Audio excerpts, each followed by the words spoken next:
dengan baik, itu akan terjadi penurunan fungsi, ya. Di mana penurunan fungsi itu tentunya akan membawa dampak yang kurang baik.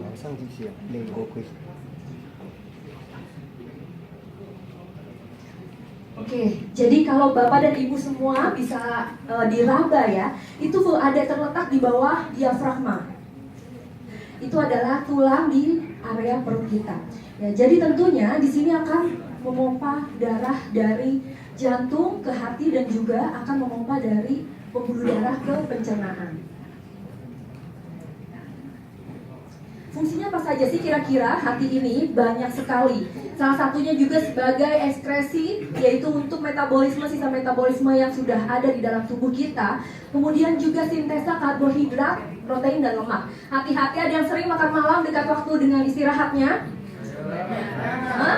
Atau tidak perlu dekat dengan waktu tidur, tapi ya, jadi dari waktu makan malam terakhir itu habis itu siapa yang kira-kira duduk-duduk saja nonton TV. Nah, itu juga akan disintesa dan tersimpan di area hati tadi. Nah, inilah yang ternyata paling banyak menjadi gangguan di Indonesia, terutama itu adanya penumpukan lemak di area organ hati, ya. Jadi biasanya ini bapak-bapak di atas usia 35 tahun, boleh dipegang perutnya yang mungkin agak menggunung atau membuncit dan keras, ya. Nah, itulah sudah adanya, harus diwaspadai dengan adanya fatty liver. Ya, kenapa keras? Karena posisi lemak tersebut ada di bawah lapisan otot. Ya, biasanya kalau perempuan itu setelah masa hamil atau melahirkan, dia akan ada penumpukan lemak di bawah lapisan kulit. Jadi tidak keras. Nah, hati-hati dengan kondisi tersebut akan timbul yang namanya gagal hati akut dan juga kronis. Nah, disinilah yang harus kita mulai hindari. Pertama dengan tentunya pola hidup yang baik.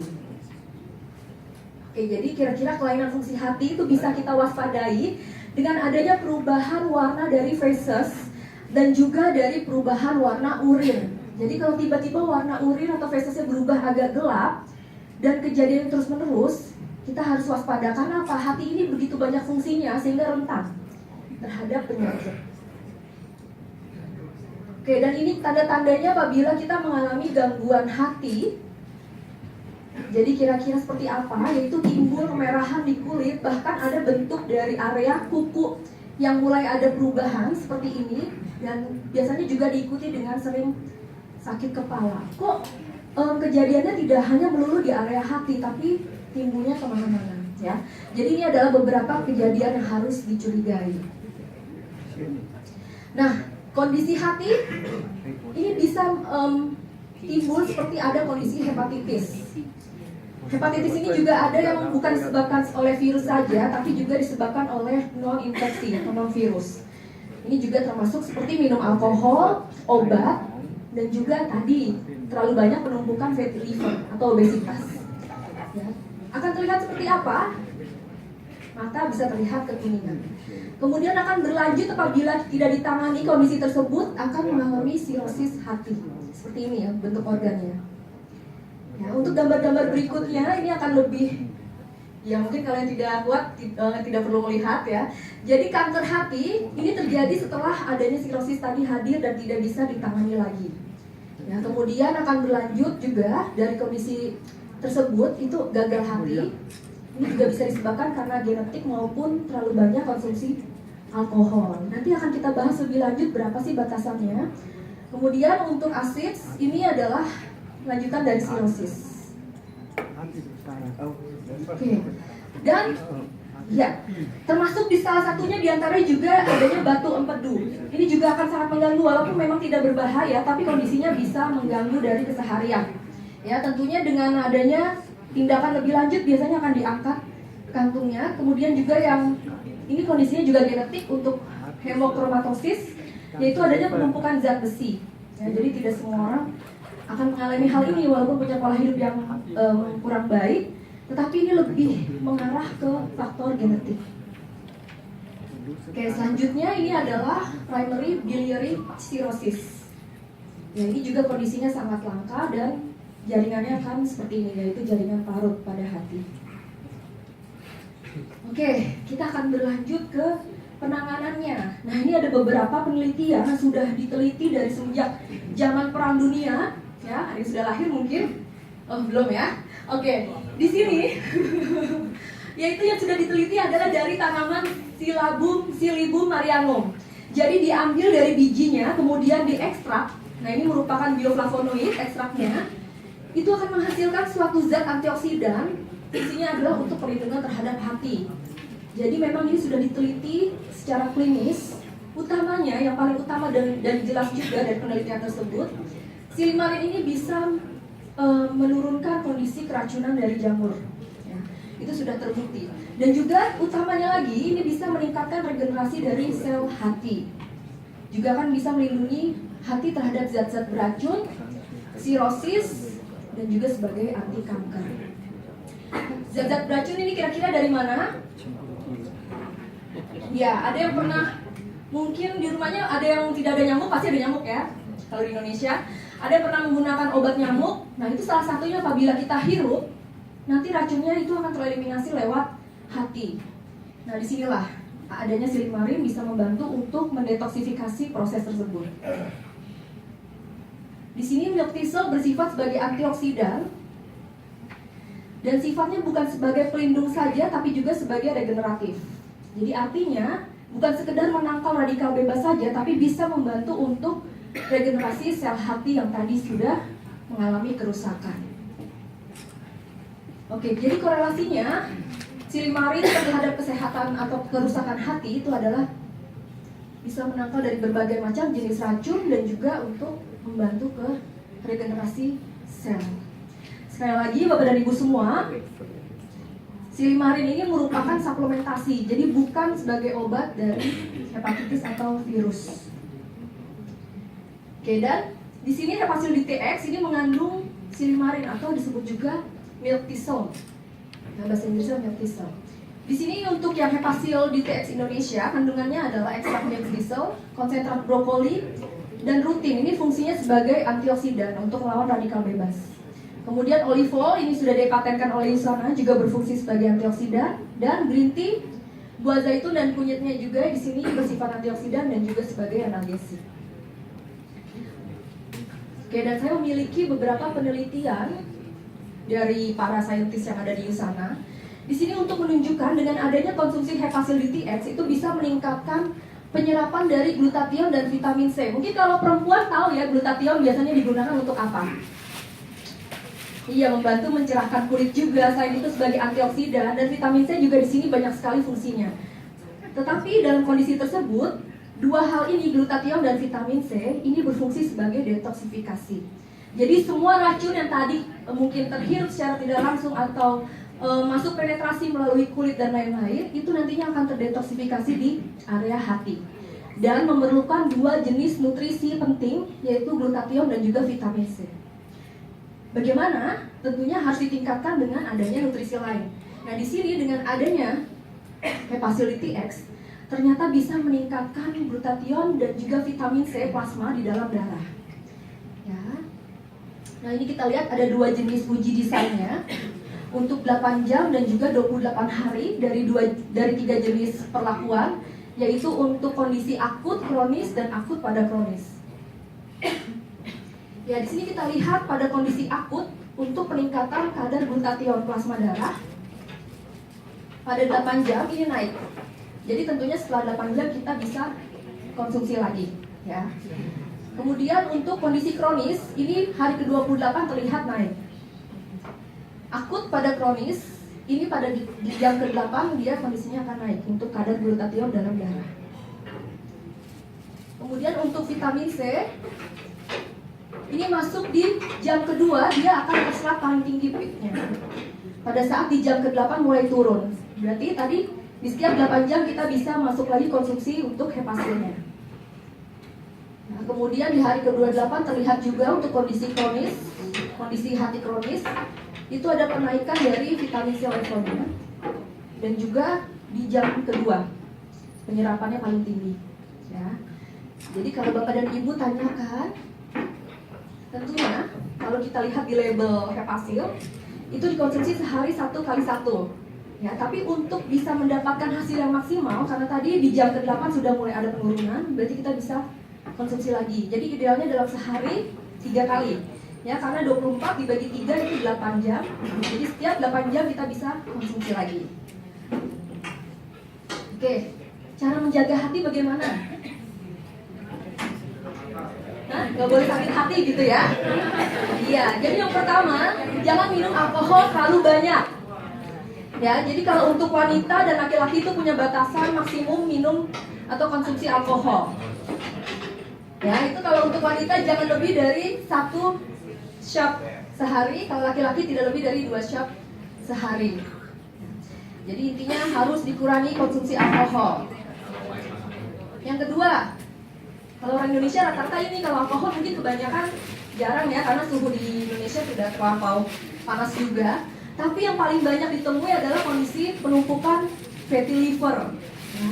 Karena pertama terlalu banyak asupan kalori dari karbohidrat tadi dan mungkin belum terlalu banyak kesadaran untuk berolahraga ya.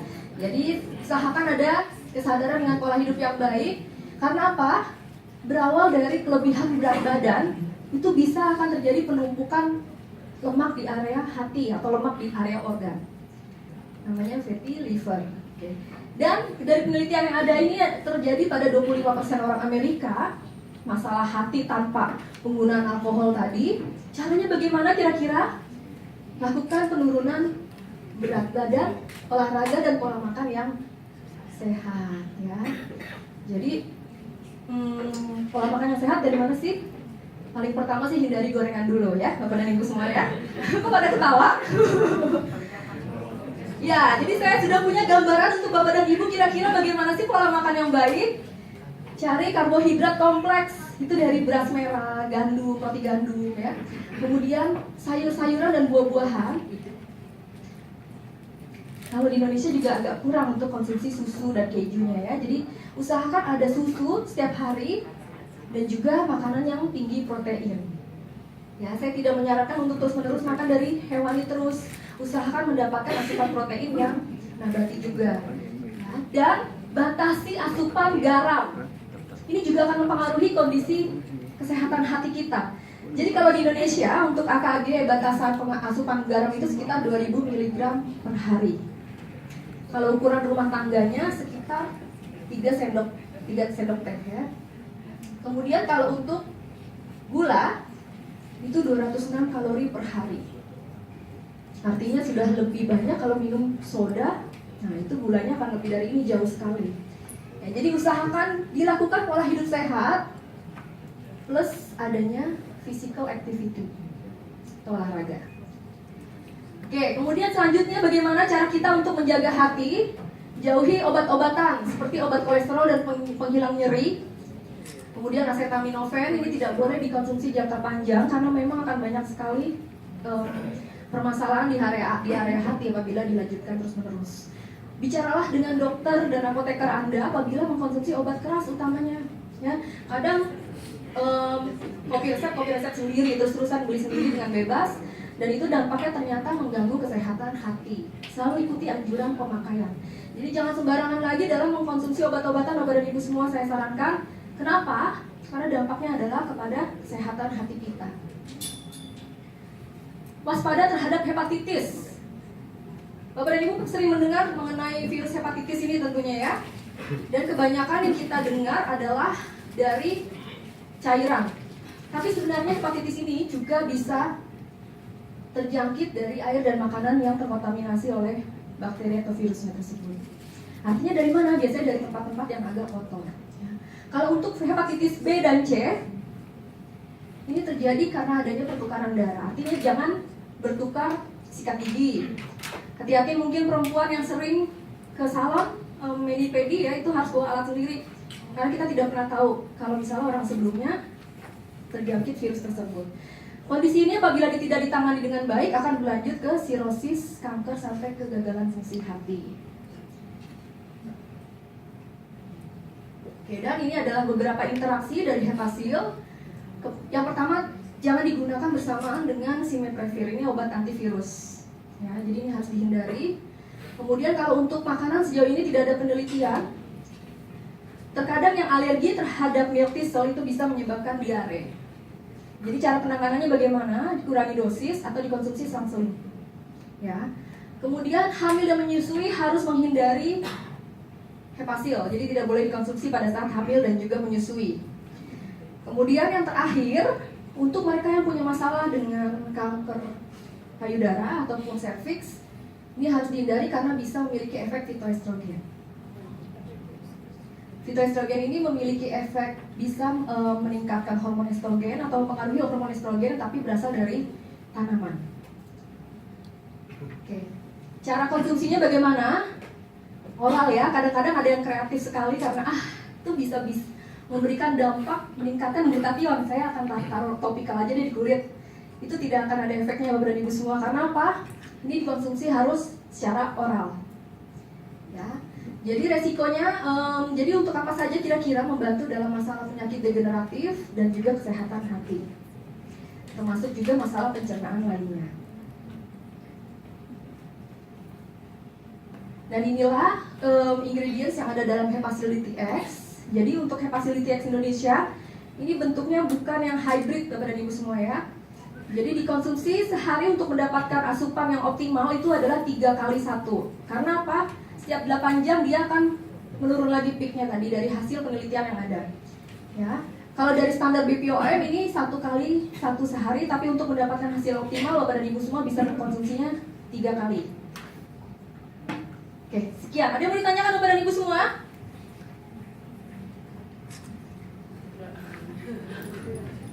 Iya. Serviks dan payudara. Iya. Ada lagi yang mau ditanyakan? Iya. Ini usia 18 tahun ke atas. Jadi nggak boleh dipotong-potong untuk yang di bawah itu ya, Bapak dan Ibu semua. Ada healing kalau di iya. Oh, tidak ada. Tapi mungkin yang alergi dengan milk thistle tadi efeknya hanya lebih ke nggak sampai diare, mungkin biasanya hanya lebih lembek aja prosesnya. Nanti penanganannya dosisnya dikurangi atau seling aja. Ada lagi Bapak dan Ibu semua ya? Kalau misalkan dari record dokter terjadi dikatakan sudah gejala hepatitis, maksudnya kalau minum ini apakah akan menurunkan check up itu? Hepatitisnya tipe apa Pak?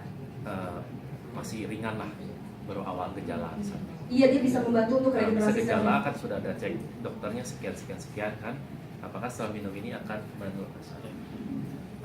Begini, maksudnya kalau dicek dokter itu kan masih gejala hepatitis, itu kalau kita sudah minum Hepasil apakah menurunkan daripada hasil check up itu aja. Memang akan membantu, tetapi diharapkan masih mengkonsumsi obatnya karena ini bukan untuk mematikan virus hepatitis tersebut. Begitu Pak ya. Untuk beberapa jenis obat antivirus tadi ada yang harus dihindari karena memiliki efek interaksi obat. Tapi hanya satu jenis obat ini saja. Ya. Tadi mungkin Bapak dan Ibu semua sudah mengkopi. Jadi bukan sebagai penyembuh utama, tetapi bisa nanti untuk mendampingi untuk proses terapinya tersebut. Ya. Oke, ada yang mau ditanyakan lagi Bapak dan Ibu semua? Iya. Silakan.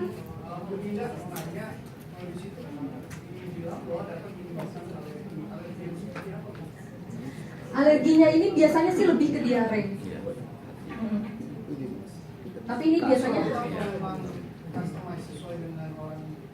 tergantung dari orang tersebut saja.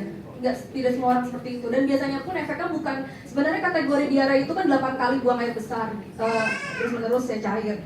Ini lebih yang sering terjadi hanya fesesnya lembek saja. Selalu terus-terusan atau di awal-awal? Hanya orang tertentu, tidak semua orang seperti itu. Hanya yang alergi saja, sama seperti orang misalnya ada alergi makanan apa gitu ya. Ya, silakan Pak. Nggak tahu saya tadi dengar atau enggak. Biasanya reaksi baliknya apa sih? Oh, maksudnya kayak healing effect gitu? Tidak ada, ini tidak seperti esensial. Jadi tetap supaya kita bisa. Hanya biasanya timbul beberapa kasus yang alergi saja. Iya. Iya Pak. Hepatitis DTX, DTX itu maksudnya detoksifikasi. Benar. Berapa lama harus makan produk Hepatitis ini? Lalu indikatornya apa? Sebenarnya indikatornya kalau pada orang sehat hampir tidak terlihat dengan karena sensitivitas orang beda-beda, tetapi biasanya staminanya akan lebih baik, pencernaannya pun mungkin ini kan bisa membantu juga ke masalah pencernaan. Nah, ini yang paling mudah terlihat. Jadi biasanya yang mungkin sering konstipasi atau kurang baik dalam masalah pencernaannya itu bisa diperbaiki dengan adanya Hepasil ini. Tapi untuk efek lain membutuhkan waktu yang agak panjang dan setiap orang pasti akan memiliki metabolisme yang berbeda-beda dan hasilnya akan berbeda juga. Ya.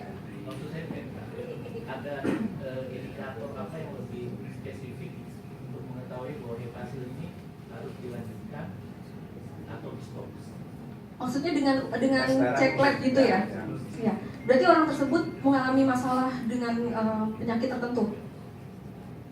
Karena kalau orang sehat tentunya tes darah akan baik-baik saja fungsi hatinya. Ya, kalau seperti itu memang sekali lagi ini bukan obat, jadi tetap harus dengan adanya kontinuitas dengan konsumsi obat dokter. Ya, ini sebagai pendampingnya saja. Ya, tentunya ada beberapa jenis tadi interaksi obat yang tidak bisa dibarengi dengan konsumsi Hepasil detox lagi. Oke, ada lagi yang mau ditanyakan? Iya. Mungkin hanya sebagai tambahan, saya punya kakak yang berita dan dia upline saya, lalu dia punya deliver berat 4 dan saat ini lalu setelah dia konsumsi Hepasil dalam waktu 5 bulan dia konsumsi terus, setelah itu dia USG lagi, delivernya berkurang terus. Dia nggak lifespan yang baik. Oh ya, jadi ini sebenarnya lebih tambahan testimonial ya Bu ya. Iya, tapi tentunya sekali lagi memang ini akan baik sekali dalam tadi pertama regenerasi sel hati, membantu dalam masalah fatty liver ya Bu Mira. Sekali lagi Bapak dan Ibu semua harus dibarengi dengan pola hidup yang baik, karena tetap saja kalau kita konsumsi tapi memiliki pola hidupnya tidak diperbaiki akan sulit juga ya. Oke, terima kasih sekali Bu Mira. Ada lagi? Iya. Tadi kan dikonsumsi di atas usia 18 tahun. Iya. Kiloan berpengaruh nggak? Kiloan berat badan. Kan ada loh yang Maksudnya luas permukaan misalnya belum 18 tahun ya. Jadi kalau masih dalam kisaran 17 ke 18 tapi memang dia sudah memang sudah masuk ke dewasa, maksudnya dari luas permukaannya seperti sudah anak 18 tahun ke atas masih diperbolehkan Bu. berapa? Minimal. Dosis berapa minimalnya? Tidak ada batasan untuk iya. Oke, ada iya Pak. Seandainya kalau orang makan side prefer dan dia tidak tahu dan kemudian ada dapat rekomendasi dengan Hepasil ini, apa yang terjadi? Itu kan Apa yang terjadi dengan orang konsum side prefer kemudian direkomendasikan konsum Hepasil? Apa yang terjadi? Akan terjadi penurunan dari kerja obat tersebut. Cuma itu aja. Kalau nanti di sini ada satu lagi, yaitu dia akan mengganggu kerja dari antibiotik quinolone. Itu biasanya diberikan buat mereka yang punya masalah dengan pencernaan atau tipus ya. Nah, itu akan menurunkan kerja dari antibiotik quinolone itu juga. Jadi tidak boleh dikonsumsi pada saat mengkonsumsi antibiotik quinolone. Oke, dan kalaupun dia orang yang insist ingin konsum Hepasil, kira-kira perbedaan waktu berapa jam dia konsum? Iya, berarti saya harus lihat dulu itu ketersediaan di dalam darahnya untuk simmetravir berapa lama. Karena kalau produknya jenisnya yang lepas diperlambat, dia bisa 1 harian penuh ada di dalam darah kita, 24 jam. Jadi tetap saja jadinya nggak bisa minum juga. Gitu. Jadi di sini ada arti kata masih ada intervensi dari dokter. Benar. Jadi semuanya yang memang ada masalah dengan penyakit tertentu dan ingin konsumsi suplemen, saya sarankan harus ada pengetahuan dari dokter yang merawatnya. Dimakannya saat makan juga. Iya Pak. Lalu kalau hanya sehari sekali yang terbaik reduce Karena tadi kita sudah lihat bagaimana pengujiannya di dalam darah itu memang akan mengalami penurunan di jam ke-8. Iya, jadi idealnya kalau bisa ada 3 kali sehari. Kalau cuma mau sehari sekali, iya Bapak boleh bebas silakan. Iya, yang penting bersama makan konsumsinya. Iya, sama-sama.